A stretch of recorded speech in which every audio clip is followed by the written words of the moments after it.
A'udzubillahi minasyaitonirrajim. Bismillahirrahmanirrahim. Allahumma sholli ala Sayyidina Muhammad wa ala ali Sayyidina Muhammad. Rabbi sadri wa yassirli amri wahlul 'uqdatam min lisani yafqahu qawli. Assalamualaikum warahmatullahi wabarakatuh. Sahabat-sahabatku, saudaraku dimanapun Anda berada, senang rasanya berjumpa dengan saudaraku, melakukan silaturahmi melalui media sosial ini. Nah, sahabat-sahabatku, saudaraku dimanapun Anda berada, Ustadz Wahabi Salafi selalu berbicara masalah tarekat. Tidak dicontohkan Nabi. Tidak dicontohkan Nabi. Berarti kalau tidak dicontohkan Nabi, tidak dilakukan oleh Nabi. Nah, untuk itu supaya kita memahami apakah benar bahwa tarekat itu tidak pernah dilakukan oleh Nabi kita, Rasul kita, Nabi Muhammad Sallallahu Alaihi Wasallam. Seperti tercatat di dalam sejarah riwayat Nabi dan Rasul kita, Nabi Muhammad Sallallahu Alaihi Wasallam, bagaimana Nabi kita mulai dari remaja sampai dia menikah dengan Siti Khadijah, dia selalu beruslah. Uslah ini apa? Mengasingkan diri dari orang ramai. Mengapa Nabi kita mengasingkan diri? Karena pada zaman itu orang banyak yang menyembah patung-patung, membunuh anak perempuannya, berzina, mabuk-mabukan tanpa ada aturan di dalam agama. Karena agama waktu itu belum ada. Nah, setelah Nabi kita selalu dan beruslah diri, mengasingkan diri di dalam Gua Hira. Berapa lama? Kadang-kadang 10 hari, kadang-kadang sebulan penuh. Nah, ini cikal bakal orang belajar membuat tarekat. Jadi cikal bakalnya tarekat itu dasarnya waktu Nabi melakukan uzlah di Gua Hira, mengasingkan diri ke Gua Hira. Nah, inilah uslahnya, dasarnya orang melakukan tarekat itu. Makanya orang tarekat itu kalau dianya suluk, dianya mengasingkan diri dari orang ramai, dari keluarganya. Nah, membuat kelambu. Di dalam kelambu itu dianya duduk melakukan kegiatan, baik dari dianya mulai makan, minum, dianya sholat, zikir. Nah, dalam kelambu itu artinya apa? Kelambu itu diartikan seperti kita itu dalam kubur. Karena orang bertarekat itu, orang suluk itu masuk ke dalam kelambu masing-masing. Tidak ada satu kelambu berdua, sendirian di dalam kelambu. Apa kerjanya? Sholat, zikir yang sebanyak-banyaknya. Nah, itulah kerjanya. Mulai kapan itu? Mulai dari maghrib. Kalau di bulan puasa mulai kita habis berbuka sampai masuk waktu subuh. Setelah subuh maka kita istirahat, kita tidur. Masuk waktu zuhur kita bangun. Sebelum masuknya waktu zuhur kita sudah bangun lagi untuk melaksanakan sholat zuhur.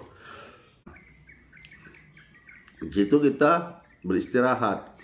Masuk asar, masuk waktu asar kita sholat. Habis sholat berjemaah, udah tuh kita istirahat lagi. Nah, kapan lagi kita mulai melaksanakan zikir lagi? Nah, setelah kita berbuka puasa.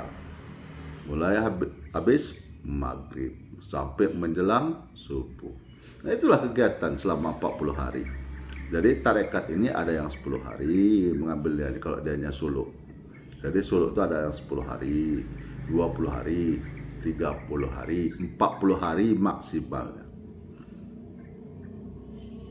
Nah, gunanya apa? Melaksanakan perintah Allah.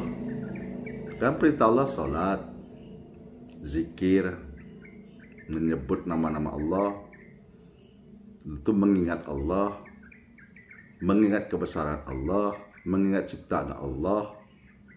Nah, itulah dipikirkan, bukan dunia yang dipikirkan. Jadi Ustadz Wahabi Salafi belum pernah melakukan suluk hanya berdasarkan bacaan. Ini yang sering saya katakan selalu, bahwa Ustadz Wahabi Salafi hanya berdasarkan bacaan. Apa yang dia baca, itu yang dia sampaikan, tanpa dia memahami apa yang dia baca.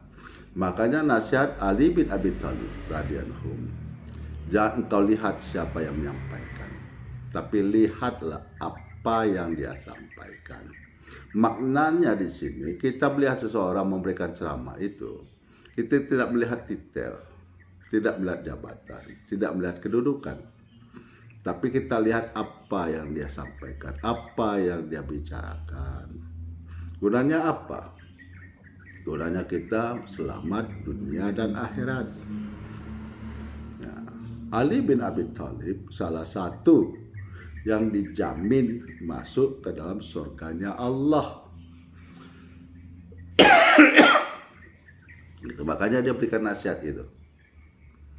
Nah, jadi apa yang dikatakan Ustadz Wahabi Salafi bahwa tarekat itu tidak pernah dicontohkan Nabi, berarti tidak pernah dilakukan Nabi. Nyatanya Nabi melakukan.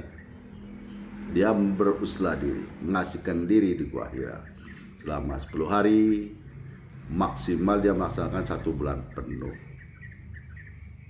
Nah, inilah dia yang dilakukan oleh orang tarekat, mengasihkan diri di bulan Ramadan. Itu tarekat ini biasanya dilakukan di bulan Ramadan kalau kita melakukan solo. Ada juga yang di luar Ramadan melakukannya. Nah, sesuai paham masing-masing. Jadi di sini sebenarnya tidak ada Islam itu mengajarkan pertentangan atau lagi memposisikan diri sebagai Tuhan. Bid'ah, apa yang dilakukan orang zikir bersama bid'ah, berdoa setelah habis sholat bid'ah. Nah, salah satu contoh saya katakan, bagaimana kita ini berangkat dari rumah untuk pulang ke kampung kita. Kita sudah berdoa di rumah, sudah berdoa kepada Allah memohon keselamatan sampai ke tujuan. Di tengah perjalanan timbul rasa khawatir. Timbul rasa khawatir dan rasa takut. Rasa-rasa kita itu mau dibegal, rasa-rasanya ada yang membahayakan di depan itu.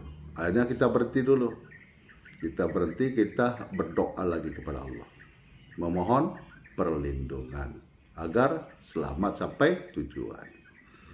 Nah, kalau Wahabi Salafi, ustadznya itu katanya bid'ah itu tidak ada dicontohkan Nabi.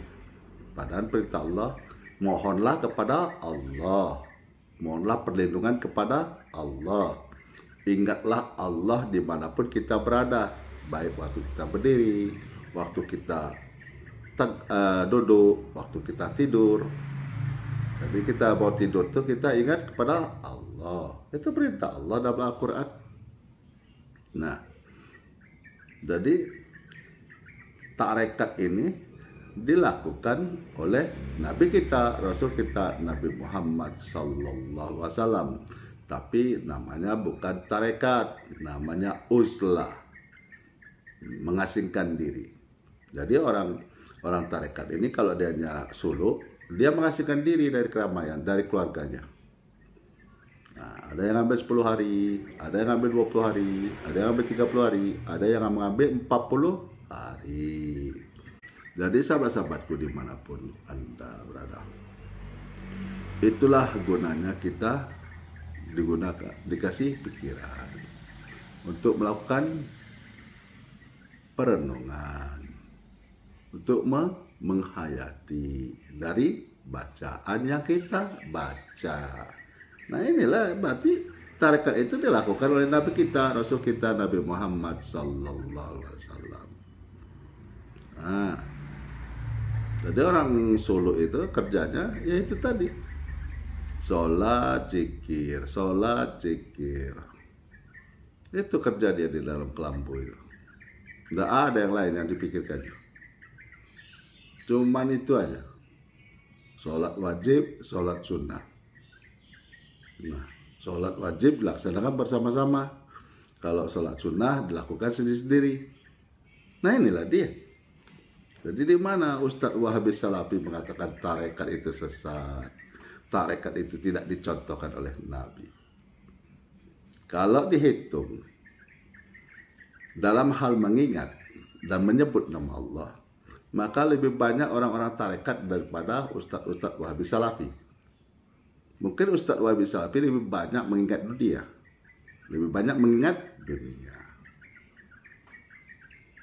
bagaimana mencari hidup senang di dunia, bagaimana mengumpulkan pundi-pundi keuangan. Sementara orang Solo tidak ada memikirkan seperti itu.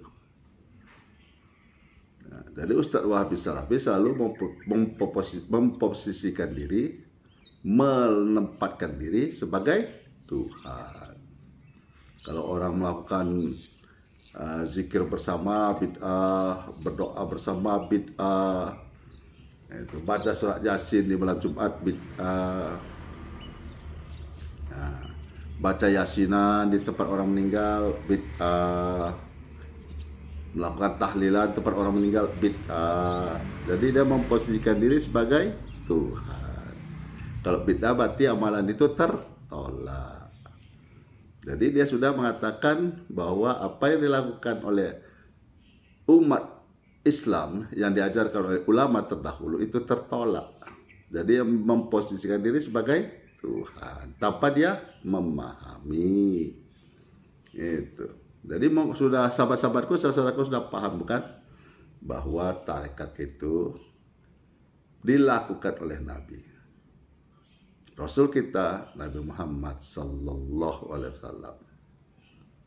Nah, tapi namanya bukan tarekat, namanya beruzlah diri, mengasingkan diri. Kemana Nabi dan Rasul kita Nabi Muhammad Sallallahu Alaihi Wasallam mengasingkan diri?